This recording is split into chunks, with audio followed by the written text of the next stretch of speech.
Chofetz Chaim, jour 20. Zayin. On est au commandement positif numéro 7. Tout ce qu'on a parlé, c'est même dans le cas où les mauvaises paroles qu'il dit, c'est pas dans un Beth Midrash, dans une maison d'études. Avali medaber la shonara au rilut de Beth Midrash. Mais s'il parle de la médisance ou des paroles qui amènent les disputes dans une maison d'études, au Beth Knesset, ou dans une synagogue, au vers Od al mitzvot aseh, il enfreint une autre obligation positive, ou Mikdashi tiraou. C'est écrit dans Lévitique. Et mon sanctuaire, vous craindrez.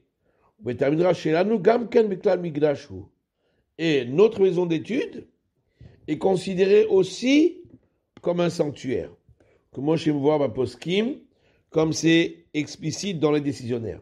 Mais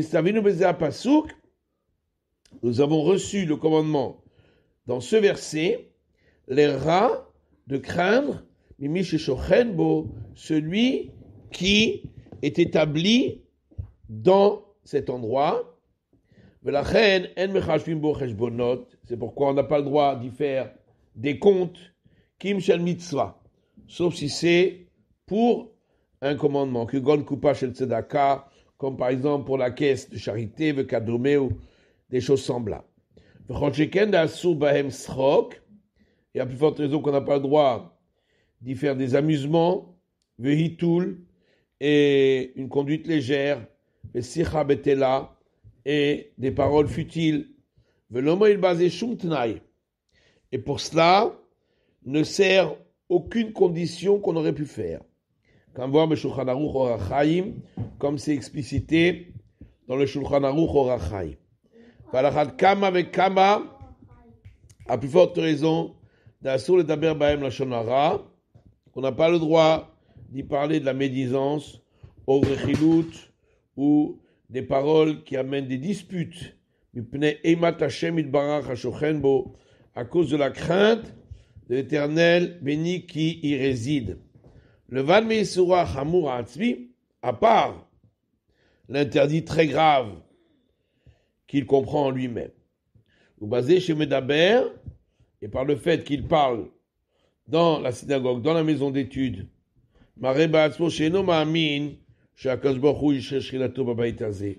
il montre sur lui-même qu'il ne croit pas que le Saint béni soit-il fait résider sa présence dans cette maison.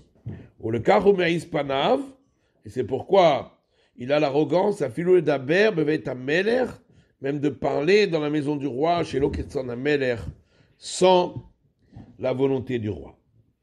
Va Philo, Halom de Torah Bikviot Bet Midrash. Et même ceux qui étudient la Torah de manière continue dans la maison d'études,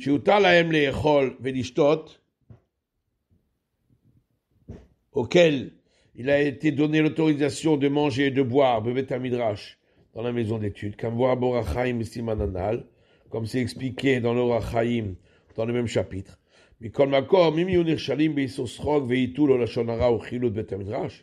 Cependant, s'ils vont trébucher dans l'interdit des amusements et de la légèreté ou de la médisance ou des paroles qui amènent des disputes dans la maison d'études,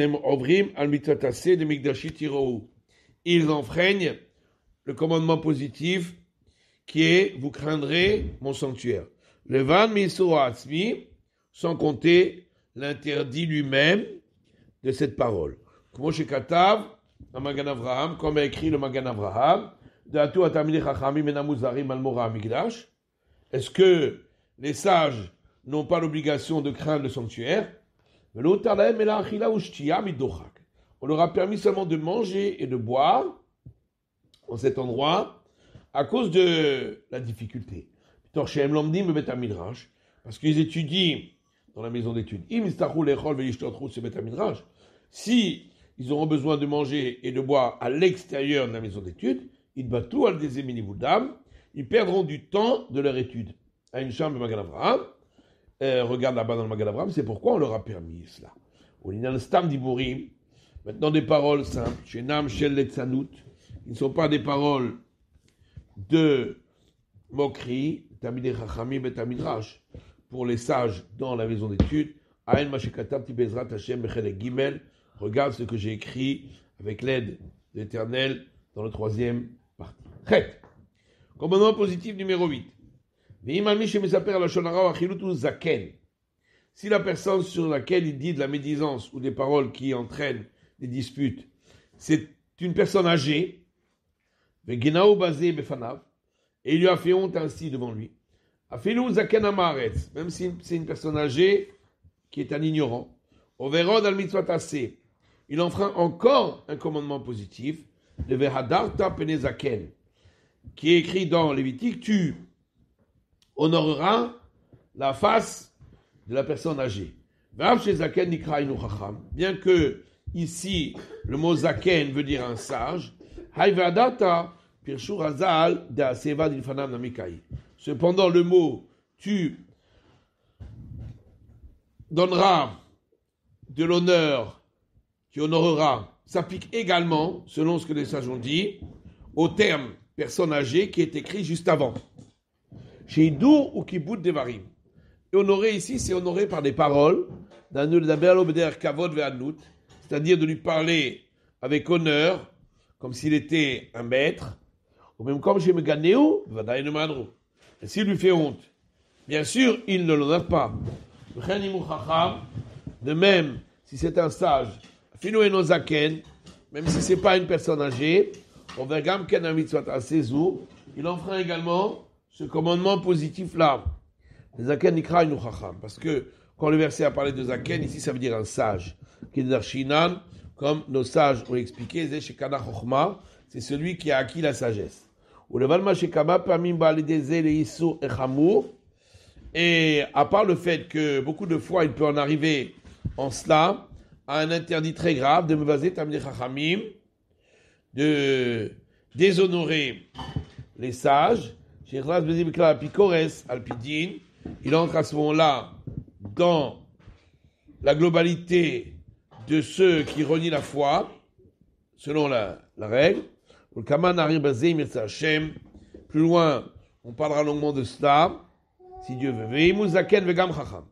Si c'est une personne âgée et en plus un sage,